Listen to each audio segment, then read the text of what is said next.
తీసుకునేదానికి నేను సిద్ధంగానే ఉండా. మీరు ఇచ్చే సలహాలు సూచనలు కూడా మరింత మెరుగ్గా ఏదైనా చేయడానికి ఉపయోగపడితే తప్పకుండా తీసుకునే దానికి సిద్ధంగా ఉండాలని తెలియజేస్తూ మైక్ ఎవరైనా మాట్లాడాలనుకుంటే మాట్లాడొచ్చు అని మైక్ ఇస్తున్నా.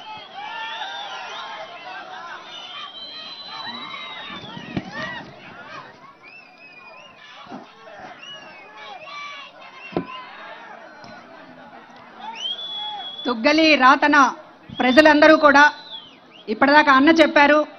బహుశా చాలా మంది థ్యాంక్స్ చెప్పాలి, అన్నయ్య 5 ఏళ్లుగా ఇంత మాకు చేశారు అనేటటువంటిదే ఎక్కువ మందికి ఉంటుంది. అన్నకి తెలుసు. ఎవరైనా ఇంకేమన్నా చెప్పాలనుకున్నా మాట్లాడే సమయం రాకపోయినా మీకు అందరికీ కూడా స్లిప్లు ఇవ్వడం జరిగింది. దాని వెనుక మీ అభిప్రాయాలు మీరేమన్నా అడగాలనుకుంటే అవి రాసి వెళ్తూ డబ్బాలో కూడా వేసి వెళ్ళొచ్చు. మాట్లాడాలనుకున్న వాళ్ళు చెయ్యెత్తితే మైకు మన బ్రదర్స్ ఇస్తారు. ముందు అన్న అక్క చెల్లెమ్మల్ని అడుగుతారు కాబట్టి ఒక అక్కకి ఇద్దాం ఛాన్స్. ఆడవాళ్ళకి ఎక్కువ ప్రాధాన్యత ఇద్దాం బా.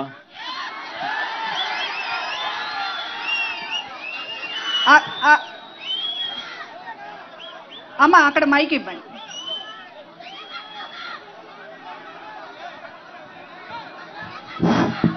జగన్ మామ అని పిల్లవాడు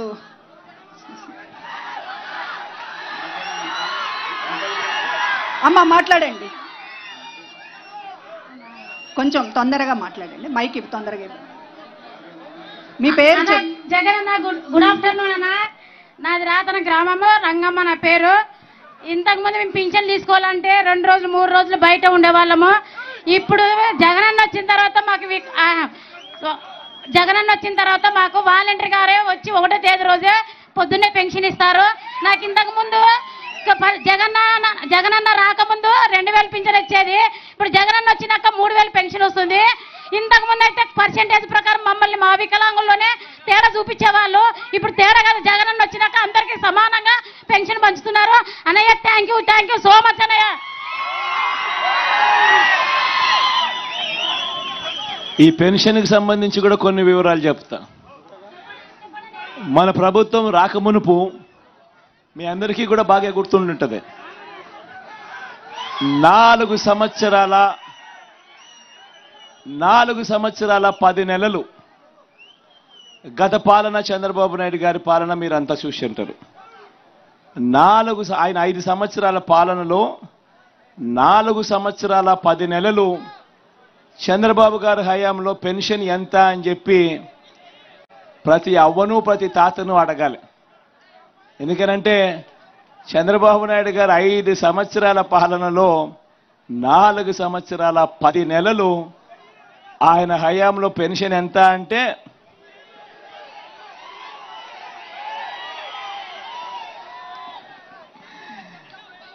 మీ బిడ్డ హయాంలో పెన్షన్ ఇవాళ ఎంత అంటే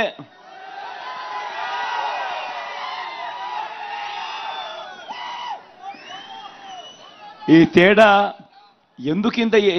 తేడా గురించి ఎందుకింతగా చెప్తున్నానో తెలుసా? కారణం ఏమిటి అని అంటే దేశంలోనే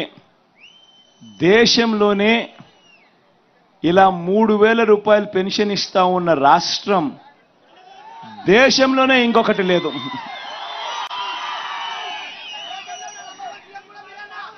దేశంలోనే లేదు. ఇంకొక విషయం కూడా తెలుసా? ఇవాళ మన రాష్ట్రంలో మనం పెన్షన్ల కోసం ఖర్చు చేస్తా ఉన్నది సంవత్సరానికి 24,000 కోట్ల రూపాయలు ఒక్క పెన్షన్ల కోసమే. మన తర్వాత మిగతా రాష్ట్రాలు ఇదే అవ్వల కోసము, ఇదే తాతల కోసము ఏ మేరకు ప్రేమ చూపిస్తా ఉన్నాయి, ఇదే అక్క చెల్లెమ్మల కోసం ఏ మేరకు ప్రేమ చూపిస్తా ఉన్నాయి పెన్షన్ల విషయంగా అని చెప్పి చూస్తే మనది 24,000 కోట్లు మనదుంటే మన తర్వాత వేరే రాష్ట్రం ఏది ఉంది అని చెప్పి చూస్తే 2వ స్థానంలో తెలంగాణ ఉంది, కేవలం 12,000 కోట్లు. ఇక 3వ స్థానం 4వ స్థానం చూస్తే 8,000 కోట్లు, 6,000 కోట్లు, 4,000 కోట్లు. ఎక్కడైనా పెన్షన్ ఎంత అని చూస్తే 500, పక్కన కూడా ఒరిస్సాలో కూడా 500, ఉత్తరప్రదేశ్లో కూడా 500. కానీ ఒక్క మీ బిడ్డ ప్రభుత్వంలో మాత్రం అవ్వాతాతల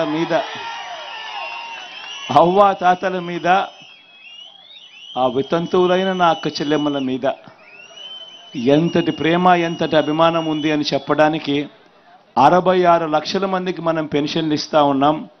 మనం రాకమునుపు రాష్ట్రంలో పెన్షన్ల సంఖ్య మొత్తం కలిపి 39 లక్షలు ఉంటే మన ప్రభుత్వం వచ్చిన తర్వాత, మీ బిడ్డ ప్రభుత్వం వచ్చిన తర్వాత పెన్షన్ల సంఖ్య 66 లక్షలకు తీసుకొని పోయాం. ఈ 66 లక్షల పెన్షన్లో ఏకంగా 45 లక్షలు నా అక్క చెల్లెమ్మలు, నా అవ్వలే. 66 లక్షల్లో 45 లక్షలు నా అక్క చెల్లెమ్మలు, నా అవ్వలే. ఏకంగా 45 లక్షలు.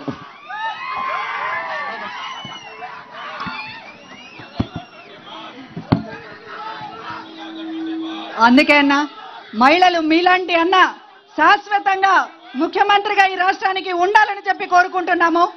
ఈ సందర్భంగా ఒక్క మాట గుర్తొస్తోందన్న, మహిళలకి సంబంధించి ఎంత చిన్న చూపు చంద్రబాబుకి అనేటటువంటిది మీ అందరికీ తెలుసు.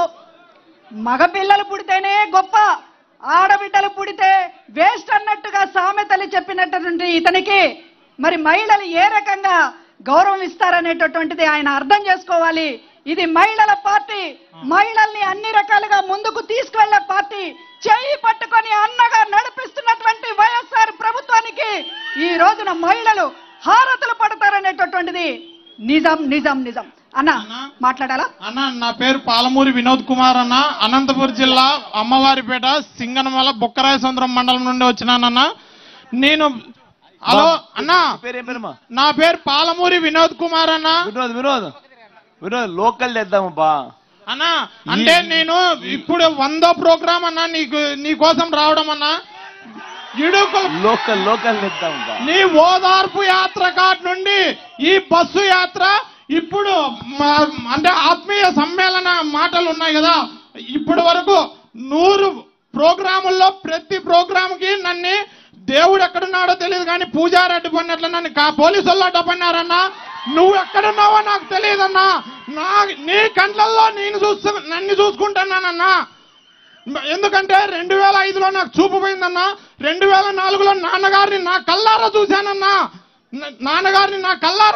అనంతపురకు వచ్చినప్పుడు నా కల్లారా చూసిన పిల్లోన్ని మా నాన్న తీసుకొని పోయినాడు. నా కల్లారా చూసిన. ఇప్పుడు మిమ్మల్ని కూడా ఒక్కసారి చేయి తడమల్లనే ఆశతోనే ఇక్కడికి వచ్చినానన్నా. నా కోరిక మన్నించి ఎట్లా తిరిగి అలాగేనా మా సింగనమల నియోజకవర్గానికి ఒక వ్యక్తిని క్యాండిడేట్ ని కేటాయించినారు మీరు. అది మాట్లాడాలో వద్దో తెలియదు నాకు. ఎందుకంటే నేను చదివినది టీటీసీనే. ఎందుకంటే